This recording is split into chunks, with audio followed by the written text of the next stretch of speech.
Hello traders. Stock market में एक interesting pattern है।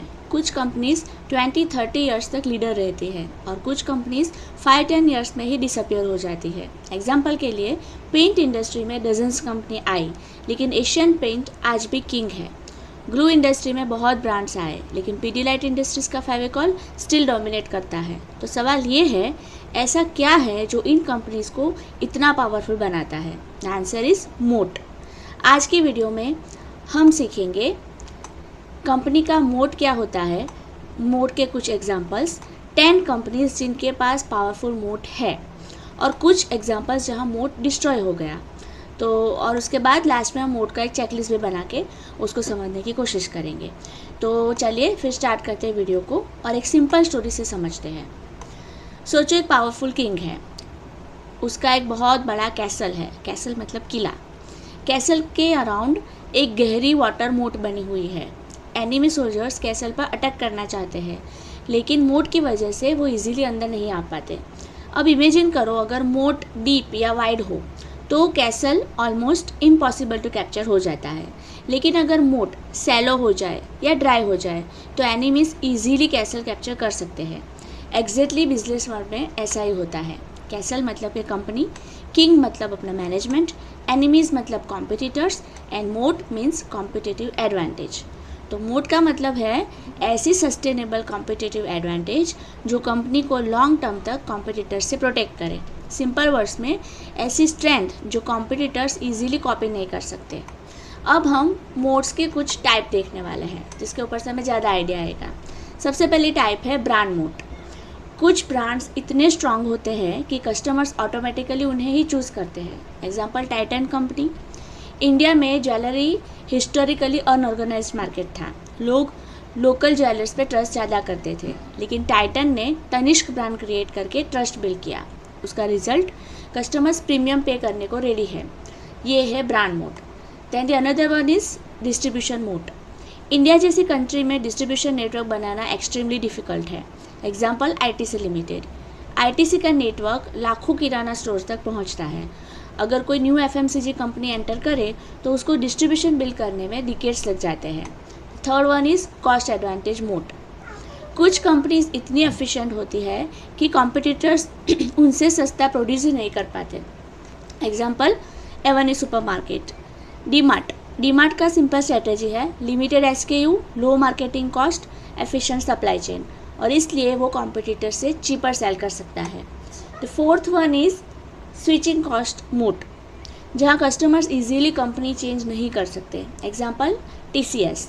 अगर एक लार्ज बैंक या एयरलाइन अपना आईटी सिस्टम टीसीएस पर रन कर रहा है तो उस सिस्टम को रिप्लेस करना बहुत ही मुश्किल हो जाता है, और इसलिए क्लाइंट सालों तक सेम वेंडर के साथ रहते हैं।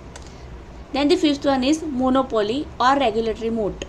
कभी कभी गवर्नमेंट पॉलिसीज़ भी मोट क्रिएट कर देती है। Example IRCTC. इंडिया में रेलवे टिकट बुकिंग का ऑनलाइन प्लेटफॉर्म लार्जली आईआरसीटीसी के कंट्रोल में है, इसलिए इसका मोट रेगुलेटरी भी है। तो ये हमने देख ली मोट की कुछ टाइप्स।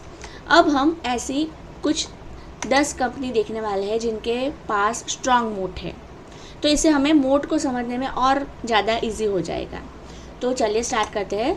सबसे पहले कंपनी है एशियन पेंट और इसका मोट है distribution and brand. Asian paint का सबसे बड़ा एडवांटेज है मैसिव डीलर नेटवर्क।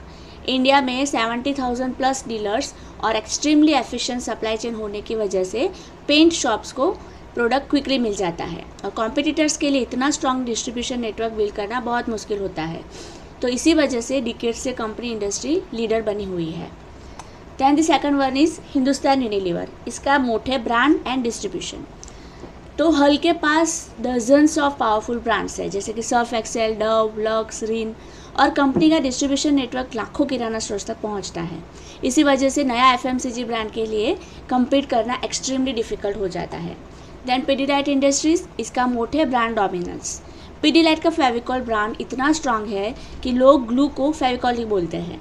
ये ब्रांड रिकॉल डिकेड्स में बिल्ड बना हुआ है, और इसी वजह से कॉम्पिटिटर्स को मार्केट शेयर लेना एक्सट्रीमली डिफिकल्ट हो जाता है। Then the fourth one is Titan company. इसका मोट है trust based brand. Jewellery industry historically trust based business है। टाइटन का Tanishq brand Indian jewellery market में ट्रांसपेरेंसी और ट्रस्ट क्रिएट किया है और इसी वजह से कस्टमर्स प्रीमियम प्राइस करने के लिए भी रेडी रहते हैं। Then the fifth one is Nestle. इसका मोट है प्रोडक्ट डोमिनेंस। नेस्ले के पास आइकॉनिक ब्रांड्स है जैसे कि Maggi, Nescafe, KitKat. Maggi noodles category में इतना डोमिनेंट है कि कॉम्पिटिटर्स को शेयर लेना डिफ़िकल्ट हो जाता है। ये प्रोडक्ट और ब्रांड ये दोनों मोट का स्ट्रॉन्ग एग्जाम्पल है। Then Avenue supermarket, cost efficiency इसका मोट है। जैसे कि हमने बात की कि डीमार्ट के पास लिमिटेड प्रोडक्ट रेंज है, लो मार्केटिंग कॉस्ट है और एफिशिएंट सप्लाई चेन है और इस वजह से कंपनी प्रोडक्ट्स कॉम्पिटिटर से चीपर प्राइस पे सेल करती है और ये कॉस्ट एडवांटेज मोड का क्लासिक एग्जांपल बन जाता है। देन बजाज फाइनेंस, इसका मोड है कस्टमर डेटा और डिस्ट्रीब्यूशन। बजाज फाइनेंस ने मिलियंस ऑफ कस्टमर्स का क्रेडिट बिहेवियर डेटा कलेक्ट किया है और इसी डेटा की वजह से कंपनी फास्टर लोन अप्रूवल करती है और बेटर रिस्क मैनेजमेंट करती है। तो ये data driven mode new competitors के लिए कॉपी करना बहुत ही डिफ़िकल्ट हो जाता है। दैन TCS की हमने बात की, क्लाइंट स्विचिंग कॉस्ट इसमें बहुत हाई है, इसके लिए क्लाइंट सालों तक इसी को यूज़ करते रहते हैं और किसी और कंपनी के ऊपर स्विच नहीं करते हैं। दैन IRCTC, इसकी मोनोपोली ही इसका मोड है। इंडिया में रेलवे टिकट बुकिंग का मेजर ऑनलाइन प्लेटफॉर्म IRCTC है। गवर्नमेंट बैकिंग और रेगुलेटरी एडवांटेज होने की वजह से कॉम्पिटिटर्स के लिए एंट्री एक्सट्रीमली डिफ़िकल्ट है और इसीलिए इसका बिजनेस मोड रेगुलेटरी मोनोपोली से प्रोटेक्ट करता है। एंड लास्ट में HDFC बैंक, इसका मोड है trust and risk management. Banking business में सबसे बड़ा एसेट होता है ट्रस्ट। HDFC बैंक ने डिकेड्स में स्ट्रॉन्ग रेपुटेशन बिल्ड की है, conservative lending, strong asset quality और लार्ज कासा बेस और इसी वजह से कस्टमर्स और इन्वेस्टर्स दोनों का ट्रस्ट स्ट्रॉन्ग है।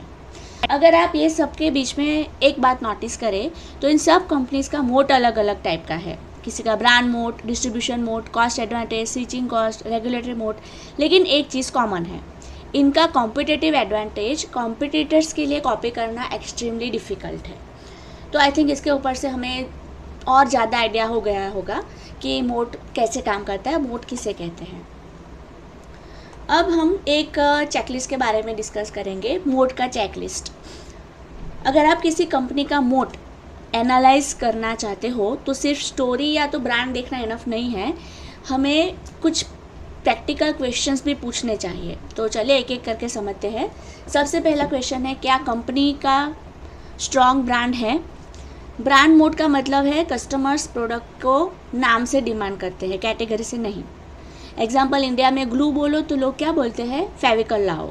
ये ब्रांड पावर है जो पीडीलाइट इंडस्ट्री ने डिकेड्स में बिल्ड की है। और इसी तरह पेंट इंडस्ट्री में अगर हम देखें तो हाउस रिपेंट करते वक्त बहुत लोग डायरेक्टली बोलते हैं कि एशियन पेंट ही यूज़ करेंगे।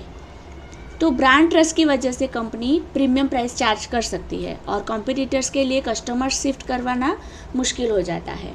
इसीलिए जब भी ब्रांड मोड चेक करो तो ये देखो कि क्या ब्रांड कैटेगरी लीडर है, क्या कस्टमर्स प्रीमियम पे करते हैं और क्या ब्रांड रिकॉल स्ट्रॉन्ग है। Then the second question is, क्या कॉम्पिटिटर्स इजीली कॉपी कर सकते हैं? स्ट्रॉन्ग मोड का एक इम्पोर्टेंट रूल है, अगर बिजनेस मॉडल इजीली कॉपी हो जाए तो मोड वीक है। एग्जाम्पल, IT सर्विस इंडस्ट्री में देखो तो बहुत कंपनीज ने IT सर्विस ऑफर करती है, लेकिन TCS का एडवांटेज क्या है? Decades of client relationship, large skill workforce और ग्लोबल डिलीवरी नेटवर्क। तो ये सब ओवरनाइट बिल्ड नहीं हो सकता है और इसी वजह से नई कंपनीज इजीली कम्पीट नहीं कर पाती है। और दूसरी साइड देखो कि अगर कोई सिंपल प्रोडक्ट बिजनेस है जिसे कोई भी कॉपी कर सकता है तो फिर उसका मोड वीक हो सकता है। Then the third question is, क्या ROC कंसिस्टेंटली हाई है? स्ट्रॉन्ग मोड कंपनीज का एक फाइनेंशियल सिग्नल होता है हाई ROC, क्योंकि जब कंपनी के पास मोड होता है तो competitors easily profit margin destroy नहीं कर पाते। एग्जांपल, नेस्ले, मैगी और दूसरे स्ट्रॉन्ग ब्रांड की वजह से कंपनी लॉन्ग टर्म में हाई प्रॉफिटेबिलिटी मेंटेन करती है। अगर किसी कंपनी का ROC 10-15 ईयर्स से कंसिस्टेंटली हाई है तो ये स्ट्रॉन्ग मोड का सिग्नल हो सकता है। Then the fourth one is, क्या कंपनी का मार्केट शेयर स्टेबल या ग्रोइंग है? स्ट्रॉन्ग मोड कंपनीज का मार्केट शेयर यूजुअली स्टेबल या तो ग्रोइंग होता है। एग्जांपल, ज्वेलरी इंडस्ट्री में टाइटन कंपनी, इसका मार्केट शेयर ग्रेजुअली ग्रो हुआ है। तो ये इंडिकेट करता है कि कंपनी का मोड कॉम्पिटिटर्स को पुश बैक करता है। Right. Then the fifth question is, क्या कस्टमर्स इजीली स्विच कर सकते हैं? अगर कस्टमर्स इजीली कंपनी चेंज कर सकते हैं तो मोड वीक हो सकता है, लेकिन जहाँ स्विचिंग डिफ़िकल्ट हो वहाँ मोड स्ट्रांग हो जाता है, जैसे हमने आगे भी देखा TCS। तो फाइनल मोड टेस्ट अगर हम देखें तो अगर किसी कंपनी में strong brand, difficult to copy business model, high ROC, stable market share और हाई स्विचिंग कॉस्ट हो, इनमें से कुछ भी 3-4 फैक्टर्स भी स्ट्रॉन्ग है, तो चांसेस हाई है कि कंपनी के पास पावरफुल मोड है और ऐसी companies usually long term wealth create कर सकती हैं।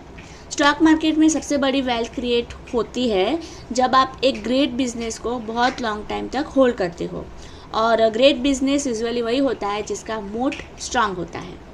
अब ये तो हमने देख लिया कि भाई कुछ कंपनीज के पास पावरफुल मोड होता है, इसके लिए ये लीडर्स है, और हमने मोड का चेकलिस्ट भी देख लिया कि अगर हमें चेक करना हो तो क्या कौन से क्वेश्चंस हमें चेक करने चाहिए।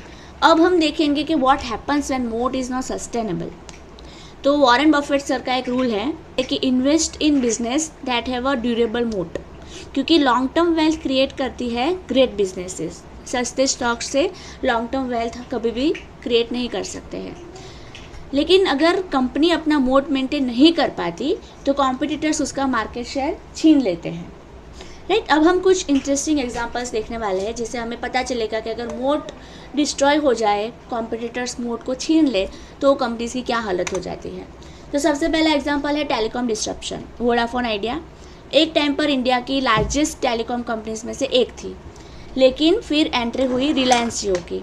तो जियो ने क्या किया, free voice calls, extremely cheap data, massive capital investment, और इसका रिजल्ट क्या मिला, टेलीकॉम इंडस्ट्री का पूरा इकोनॉमिक्स चेंज हो गया और वोडाफोन आइडिया का मोड डिस्ट्रॉय हो गया। Then second one is aviation industry का एग्जांपल। कभी इंडिया में एविएशन मार्केट का बिग ब्रांड था जेट एयरवेज। स्ट्रॉन्ग ब्रांड और प्रीमियम एयरलाइन पोजिशनिंग थी इसकी, लेकिन प्रॉब्लम क्या हुई, हाई डेप्ट, rising fuel cost, strong competition, और फाइनली कंपनी बैंक करप्ट हो गई। मोड फाइनेंशियल स्ट्रेस की वजह से कोलैप्स हो गया है। देन द थर्ड एग्जांपल अगर हम देखें तो टेलीकॉम जायंट डेक्लाइन। एक और टेलीकॉम एग्जांपल है रिलायंस कम्युनिकेशंस। एक टाइम पर ये कंपनी टेलीकॉम सेक्टर की स्ट्रांग प्लेयर थी, लेकिन हाई डेप्ट, अग्रेसिव कंपटीशन और इंडस्ट्री डिस्ट्रप्शन, और इसकी वजह से बिजनेस ऑलमोस्ट कोलैप्स हो गया। देन पीएसयू टेलीकॉम डेक्लाइन की बात करें तो कभी इंडिया का टेलीकॉम किंग था बीएसएनएल। गवर्नमेंट सपोर्ट होने की वजह से स्ट्रांग मोड लगता था इसमें, लेकिन स्लो टेक्नोलॉजी अडॉप्शन और poor service quality, private competition, ये सब की वजह से मार्केट शेयर ड्रास्टिकली इसका डिक्लाइन हो गया। देन फोटोग्राफर इंडस्ट्री की बात करें तो एक टाइम फोटोग्राफी इंडस्ट्री का किंग था कोडेक। इंडिया में इसका स्ट्रॉन्ग प्रेजेंस था, लेकिन डिजिटल कैमरा रिवॉल्यूशन ने पूरा बिजनेस मॉडल डिस्ट्रॉय कर दिया। तो ये एग्जांपल बताता है कि टेक्नोलॉजी डिस्ट्रप्शन मोड को डिस्ट्रॉय कर सकती है। इंडिया इंडस्ट्री में कभी स्ट्रॉन्ग ब्रांड था अपना जी एंटरटेनमेंट एंटरप्राइज, लेकिन रिसेंट ईयर्स में चैलेंजेस आए, जैसे कि कॉर्पोरेट गवर्नेंस कंसर्न्स आए, कुछ कंपटीशन फ्रॉम ओटीटी प्लेटफॉर्म्स, और इसकी वजह से जो ट्रेडिशनल मीडिया का जो मोड था वो ग्रेजुअली वीक हो गया। देन इंफ्रास्ट्रक्चर बबल की बात करें तो 2007-2008 इंफ्रास्ट्रक्चर बूम में एक बहुत बड़ा नाम था रिलायंस इंफ्रास्ट्रक्चर। लार्ज प्रोजेक्ट्स और ग्रोथ एक्सपेक्टेशन की वजह से स्ट्रांग पोजीशन थी, लेकिन डेप्ट इश्यू, प्रोजेक्ट डिलेज और इकोनॉमिक स्लोडाउन की वजह से इसका बिजनेस परफॉर्मेंस वीक हो गया। Then the next one is power sector example. तो इसमें बहुत ही जाना पहचाना नाम है सुजलॉन एनर्जी का। विंड एनर्जी लीडर होने की वजह से स्ट्रॉन्ग मोड लग रहा था, लेकिन डेप्ट problems, global competition, execution challenges और ये सब की वजह से कंपनी को मेजर रिस्ट्रक्चरिंग करना पड़ा। Then the next one is financial service shock, NBFC sector. अभी इसमें एक टाइम पे बहुत ही स्ट्रॉन्ग रेपुटेशन वाली नाम था डीएचएफएल। हाउसिंग फाइनेंस सेक्टर में बहुत बड़ी प्रेजेंस थी इसकी, लेकिन गवर्नेंस इश्यू और लिक्विडिटी क्राइसिस की वजह से कंपनी कोलैप्स हो गई। Then last banking crisis. Banking sector में एक अग्रेसिव ग्रोथ स्टोरी थी यस बैंक की, लेकिन रिस्की लैंडिंग और गवर्नेंस कंसर्न की वजह से क्या हुआ, रिजल्ट आरबीआई इंटरवेंशन करना पड़ा और इसके बाद बैंक को रिस्ट्रक्चर करना पड़ा। तो इन सब एग्जाम्पल से हमें 3 इम्पॉर्टेंट लेसन्स मिलते हैं। अब वो इम्पॉर्टेंट लेसन्स कौन से हैं कि मोड परमानेंट नहीं होता है, हर मोड को कंटिन्यूसली डिफेंड करना पड़ता है। देन टेक्नोलॉजी डिस्ट्रप्शन डेंजरस होता है, नई टेक्नोलॉजी पूरी इंडस्ट्री स्ट्रक्चर को चेंज कर सकती है। देन डेप्ट मोड को डिस्ट्रॉय कर सकता है। इवन स्ट्रॉन्ग कंपनीज भी कोलैप्स कर सकती है अगर बैलेंस शीट वीक हो, क्योंकि जब मोड ब्रेक होता है तो इन्वेस्टर का कैपिटल भी डिस्ट्रॉय हो सकता है।